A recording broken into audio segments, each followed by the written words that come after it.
We are talking about root causes for low libido, which is root causes for low sex drive this month. Welcome back to my channel. I'm Dr. Diane, board-certified sexologist. And as a reminder, before we get into the material today, anytime we're talking about something like low sex drive, all we are talking about is some sort of imbalance. One of the biggest things I feel like is so important is not to get into the world of using the word dysfunction, because so many times in medicine it's looked at as sexual dysfunction. That's really, really a supercharged way of looking at this. If you're experiencing low libido, all this is information about your body or your relationship and just saying that something is out of balance. We're just looking at an imbalance, and when we have an imbalance, all we need to do is work on bringing things back into balance. It's really that simple. So I would really encourage you to look at it from that angle. Now, we've talked already over the past few weeks about a ton of different things from the physical side of low libido. So definitely make sure you go back and listen to these past videos if you have not already, where we look at a lot of the physical root causes. But today I want to talk about our second largest sex organ, which is our brain and its impact on the libido. So you might be asking, well, what is our first largest sex organ? And if you're doing that, then I'll tell you right now, the first largest sex organ is the skin. The skin has so much erogenous tissue, and so much of the time, and I'm going to get back to the brain in a second, but so much of the time we are focused when we're talking about the skin, we are really looking at, like so many people with sex, it's like such a focus on breasts and genitals. But we actually realize and we see that people can have orgasms from skin all over their body, right? People have elbow orgasms, people have knee orgasms, right? So, and this is because there is so much ability of the skin all over our body to achieve heightened senses of pleasure. Now, in order to get to a point where you are waking up your erogenous tissue, in order to get to that point where you're having these type of profound orgasms that are multiple places in the body at once, which is when orgasms can get really profound, in order for that to happen, one of the most important things that you need to use is your brain, which is your second largest sex organ. And one of the things we're talking about today is things in your head that prevent you from getting in bed. And this is really important because so often what is happening in the head is actually driving us towards sex and towards desire or not. So we're also going to talk in this particular video about things around thinking about like porn or fantasy. Something that comes up oftentimes when I am interviewed on podcasts is porn problematic? Is thinking and fantasizing about other people problematic? So we're going to talk about that today as well. But one of the things before we get there that we really want to think about is how our brain is actually driving us towards desire or not. Our brain is so capable of imagination. And in beginning parts of our relationship, when everything is new and novel and there's not, all these predictable patterns and behaviors, our brains, both men and women, oftentimes are thinking about what's it going to be like to kiss this person? What's it going to be like to make love to this person? And because of that imagination is creating these scenarios, and that imagination is creating desire. And once we've been in a relationship long enough, then oftentimes we're not thinking in that way anymore, right? That is something that is kind of falling away, is that drive towards desire and passion, because there's no imagination. So when in the beginning of a relationship, it is natural and normal for the brain to just go there on its own, thinking about like, what is it going to be like to kiss them? What is it going to be like to touch them in this way? What is it going to be like to make love? The brain's probably not thinking that way in long term because we already know those things. We've already experienced them. There's nothing new. So in order to use our brain to motivate us, we have to bring the brain back into thinking about these things. And the things that get in the way oftentimes are the logistical things. Like the conversations that we oftentimes think about in our long-term partnerships are, who's going to pick up the kids, who's going to take care of this job, who's going to make sure this bill is paid. And yes, these are essential that we talk about these things, right?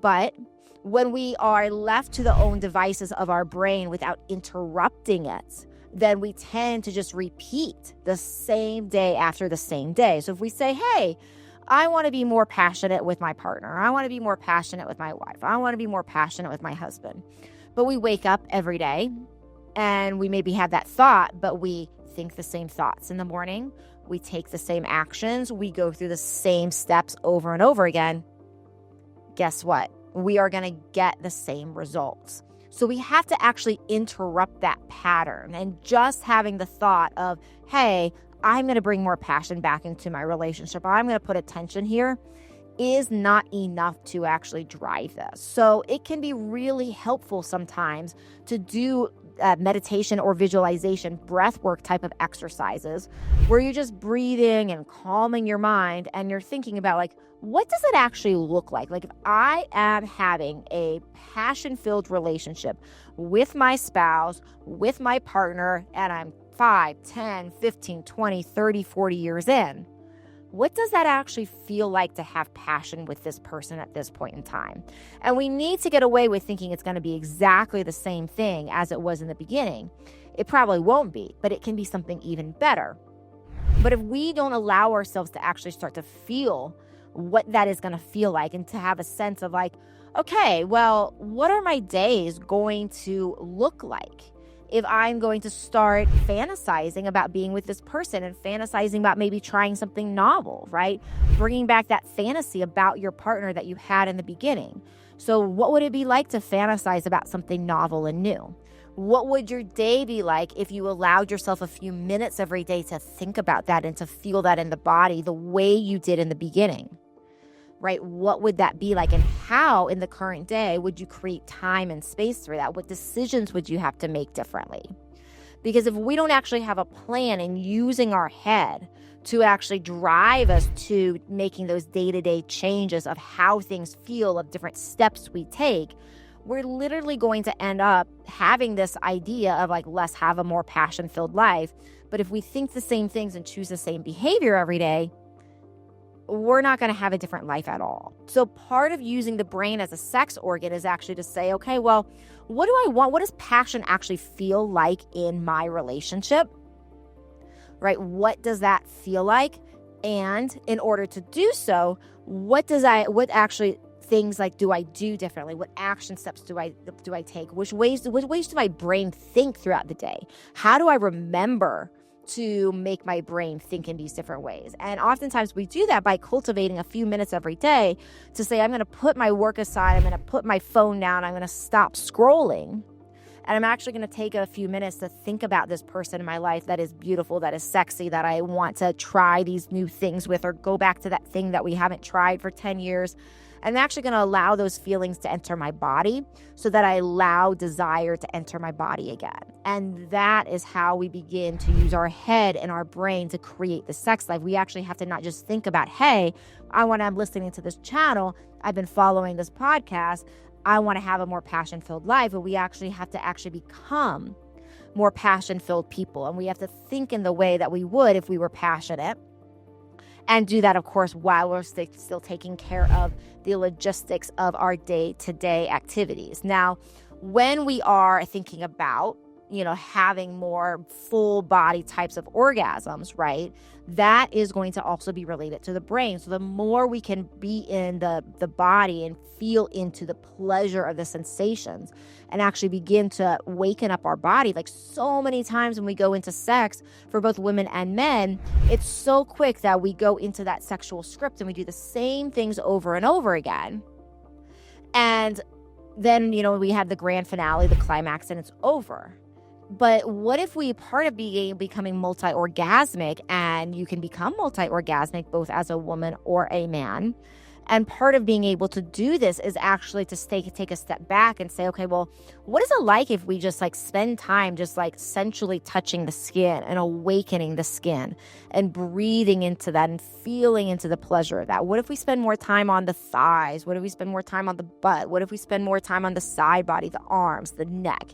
And we just allow touch in these areas. And I really encourage people to have it's very hard, I know, when we're all so busy, but I really encourage you at least once a month, if you can, to set aside an hour and to have an exploratory sex session, and more if you can.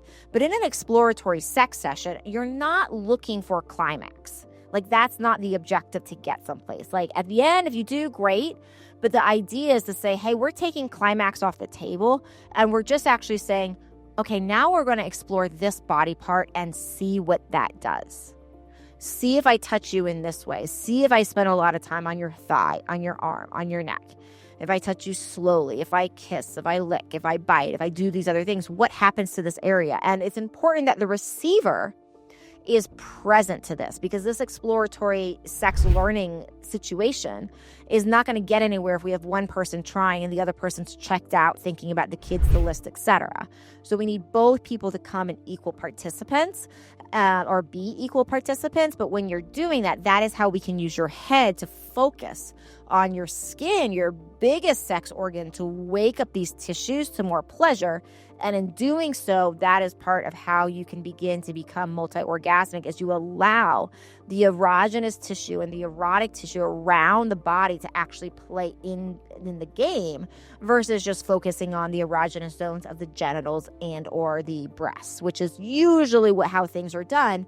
And the body is capable of way more pleasure. Like, yes, we do have more nerve ending in these areas, but there's way more pleasure than just the genitals alone can provide. But we have to spend time awakening these tissues and allowing our brain to sense what it's like to feel deep pleasure in these tissues. And it's a learning experience, which is why I suggest taking time once a month to have this exploratory sex session. Okay, everybody, hope this was helpful. Make sure you do get my Desire Mismatch course, which is on sale for 50% off right now, the lowest price it will ever be again. You can find links for that below. But if you're having trouble with desire mismatch in your relationship, this is your 6-week step-by-step guide to get back on the same page. And I'll see you all real soon. Ciao.